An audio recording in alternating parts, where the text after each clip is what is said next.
या घट भीतर फेफड़ा,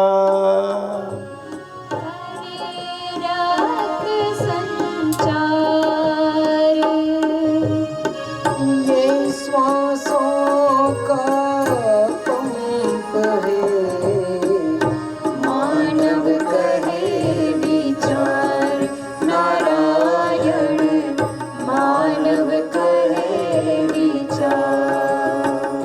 बाबू, मैं देखता हूँ इस जीवन में आपके हमारे भी छोटे छोटे कष्टों को हम बड़ा मान लेते हैं और घबरा जाते हैं, सुबह से शाम तक चिंता ही करते रहते हैं।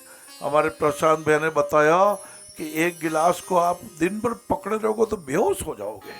ऐसी चिंता को पकड़े रहोगे तो बहुत तकलीफ होती लाला। ये रामचरितमानस, ये साकेत जी, हमारे मैथिली शरण जी गुप्ता जी राष्ट्र कवि की, इसीलिए कि चिंता दूर हो जावे, चिंता दूर हो जावे। अयोध्या पे भी चिंता आई थी। हाँ, वो षड्यंत्रकारी मंथरा कैकई के कान भर दिए, कैकई का दिमाग खराब कर दिया और उसी खराब दिमाग में महाराज इतनी तकलीफें हो गई। और आइए कुछ पंक्तियां मैं निवेदित करना चाहता हूँ। सीता जी अपनी सासू जी कौशल्या माता जी के पास इष्ट देव भगवान की पूजा कर रही है। आहा, आज प्रातः काल होने वाला है, हो गया है। भोर के समय उठ गए हैं, भोर के समय 4 बजे उठ गए।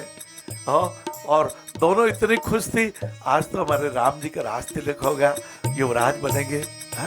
आइए 8 पंक्तियां मैं धीरे धीरे बोलूंगा, आप लिखने की भी कृपा करें।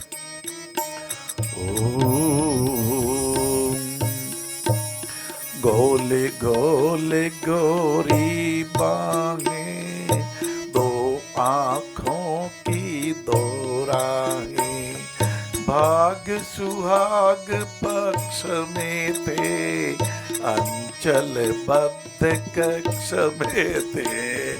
अंचल बद्ध कक्ष में हमारे भी भाग सुहाग पक्ष में है, परिवार अच्छा है, माता जी की कृपा है, पिताजी का आशीर्वाद है, भाइयों का प्रेम, इस प्रेम को बनाए रखना, तोड़ना मत। जर जोरू जमीन के लिए क्षुद्र, अरे व्यक्ति को महत्व दीजिए, सिक्कों को महत्व मत दीजिए।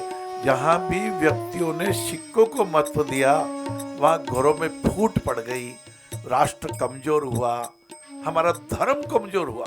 आपने तो देखा, कल ही मैं सुन रहा था, औरंगजेब ने अपने सगे भाई दारा शिकोह को तलवार से मरवा डाला जब वो दाल पका रहे थे। ऐसे इतिहास आता है। अरे भाई भाई को मार दे, ये तो अधर्म है बाबू, ये तो अधर्म है। अंचल बद्ध कक्ष में थे। हाँ, धर्म क्या है? धर्म है आपस के प्रेम, धर्म है सत्य बोलना बाबू, यही धर्म है। लिख लीजो, परहित सरिस धर्म नहीं भाई, पर पीड़ा सम नहीं अधमाई। किसी को पीड़ा मत देना। जैसे निसर्गा की पीड़ा यहाँ दूर हुई। ये अमरावती, हमारे विदर्भ, क्यों रोहित भैया, नागपुर के पास में अमरावती है। अमरावती की निसर्गा को आनंद आया। हाँ, ऐसा ही आनंद सीता माता जी को लग रहा था। आज मर्यादा पुरुषोत्तम भगवान श्री राम का राज तिलक है। और आगे हमारे राष्ट्र कवि लिखते हैं, थी कमला सी कल्याणी, वाणी में वीणा पाणी, माँ क्या लाऊं कह कह कर, पूछ रही थी रह कर, पूछ रही थी रह आज बहनों में आपके पास इसीलिए आया हो, अपनी सासू को माता समान मानिएगा, अपनी जेठानी जी को बड़ी बहन मान लीजिएगा, अपनी देरानी को छोटी बहना मान लीजिएगा। मैं तो ऐसे बहुत परिवारों में जाता हूँ जब बहुत प्यार है। हमारे संदीप भैया, हमारे इनके पिताजी नरेंद्र भैया बड़ाला जी, तीनों बहुएं कितना मिल के रहती है। सासू जी प्रेमलता जी का कहना मानती है, हाँ, और उनके सासू जी भी खेरोदा में हमारे वृद्धा दादी जी रहते हैं, वो भी सिलाई करती है। 75 साल की उम्र में सिलाई करती है, सत्संग करती है, 5-5 सामयिक करती है। सामयिक का अर्थ है ध्यान, धारणा, हाँ, ये सब, ये बल का दुरुपयोग नहीं करना।